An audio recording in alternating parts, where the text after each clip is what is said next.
এই রিক্সা যাবি? চাইলে তুমি তুই হয়, কিন্তু তুই কখনো তুমি হয় না। কই যাবেন স্যার? আমার মনে হয় ভাষা কখনো গরিবের, আবার কখনো ধনীদের। ওই ফকিন্নির পুত্রে ক 5টার মধ্যে আমারে যেন ফোন করে।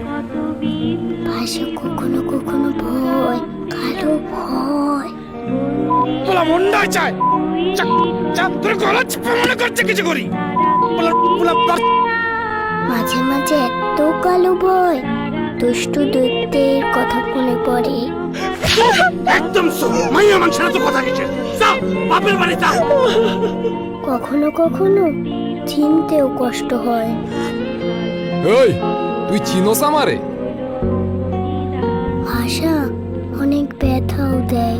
তোমাকে বলে কি লাভ? সারা জীবন সংসারে ঘানি টেনে গেলাম, এর চেয়ে রিক্সাওয়ালার সাথে কোনো লাভ লাভ হবে? 30 লক্ষ ভাষা মানুষের কখনো স্মৃতির ছোট, উদ্দেশ্যে নিবেদিত। কখনো বড়। চলে তুই দৌড়ে বসছিস কেন? ওঠ, যা এখান থেকে।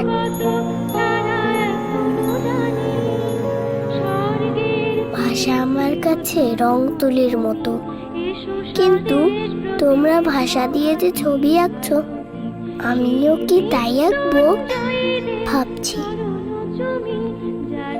আমরা ভুলে যাই সহজভাবে বলে ফেলা কত শত শব্দে লুকিয়ে থাকে বলা না বলা, ভালো লাগা না লাগা, কষ্ট বেদনা, ঘৃণা ভালোবাসার অপরিসীম এক ক্ষমতা।